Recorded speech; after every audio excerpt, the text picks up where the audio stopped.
आपको बराह रास्त कराची ले चलते हैं, जहां पे सईद गनी इस वक्त मीडिया से गुफ्तगू कर रहे हैं। जो आगे की चीजें हैं उसको रोकें और फिर जो पिछली चीजें उसको आहिस्ता आहिस्ता ठीक करने की कोशिश करें। सईद साहब, ये फरमाइएगा कि शहर के मुख्तलिफ इलाकों में जैसे डालमिया रोड है, गुलिस्तान जौहर का इलाका है, वहाँ हमने देखा है कि रोड्स के ऊपर जो है ये रेस्टोरेंट बने हुए हैं बड़े बड़े। अब वो रेस्टोरेंट जो है बेसिकली एक दुकान होती है और आगे का एरिया जो है जो आइलैंड था या समझने के पार्ट टाइप था या ग्रीन बेल्ट थी, उसके ऊपर कब्जा करके उन्होंने बनाया हुआ है। अब एक अरसे से वो लोग कारोबार कर रहे हैं, हज़ारों लोगों का कारोबार है, हज़ारों लोग वहाँ जाकर खाना खाते हैं, उनको आप किस तरह से क्या रेगुलेट करेंगे? देखिए, ये कैटेगरी तो फिर भी मैं समझता हूँ कि जो इम्प्रेस मार्केट वाला इशू था उससे थोड़ी सी पीछे है, इसलिए कि यहाँ तो बनी बनाई दुकानें थी, कारोबार था, वो ख़त्म हो गया। जो बात आप कर रहे हैं कि वो आगे टेबलें लगा के खाना लोगों को सर्व करते हैं, तो ये इतना बड़ा नुकसान नहीं है उनका कारोबार चलता रहेगा।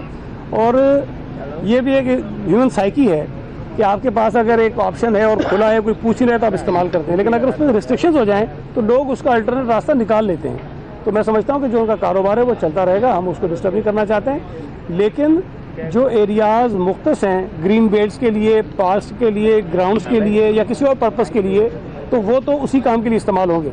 अलबत्ता मुमकिन है कई जगहों पर ऐसी ज़मीन हो जो पार्क भी नहीं है, ग्रीन बेल्ट भी नहीं है, उसको हम इजाज़त शायद दे सकते हैं। कोई कानूनी रास्ता अगर निकलता है तो कोई फीस उनके ऊपर लगा के अगर किसी के पास ऐसी जगह है तो उसकी इजाज़त दी जा सकती है, लेकिन अदरवाइज़ जो किसी और पर्पज़ के लिए मुख्तस है वो इस्तेमाल नहीं करेंगे।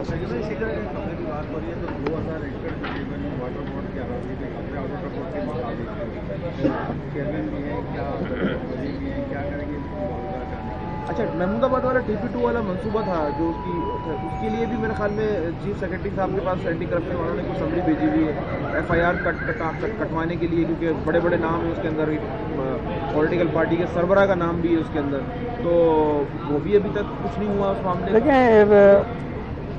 मैंने कल जो एक बात कही थी असेंबली में कि गैर कानूनी तौर पर जो मकानात बन जाते हैं और फिर लोग उसमें रिहाइश पजीर हो जाते हैं, ये किसी भी हुकूमत के लिए बड़ा मुश्किल है कि आप उनको मतलब एक दिन के अंदर बेघर कर दें, क्योंकि वो लोग दोबारा घर बनाने के काबिल नहीं है। ये बड़ा मुश्किल काम है। ये जो TP2 की आप बात कर रहे हैं, इत्तेफाक से ये मेरे हलके में भी और मेरी UC में भी है। और जब ये इस पर सारी एक्टिविटी हो रही थी कब्जे की, तो मैं उस UC का नाज़िम भी था और मैंने इसके ख़िलाफ़ बहुत आवाज़ उठाई थी उस वक्त सिटी काउंसिल में भी, और आपको याद होगा मुझे मार भी पड़ी थी काउंसिल के अंदर, जो मेरी पिटाई हुई थी वो इसी इशू की वजह से हुई थी। लेकिन उस वक्त ये चीज़ें नहीं रोकी गई, हम शोर करते रहे, उस वक्त के IG को बताते रहे, उस वक्त के जो अफसरान थे उनको बताते रहे, जो वज़रा थे उनको बताते रहे, मीडिया में जाते रहे, काउंसिल में शोर करते रहे, लेकिन उस वक्त ये काम नहीं रुका। और गालिबन अदालत ने उस वक्त एक स्टे ऑर्डर भी जारी किया था, कावजी साहब ने पिटीशन की थी, लेकिन उसकी भी वायलेशन होती रही, उस वक्त किसी ने नहीं पूछा। आज अगर कभी आप कराची में वज़ीर बल्दियात सईद गनी इस वक्त मीडिया से बात कर रहे हैं।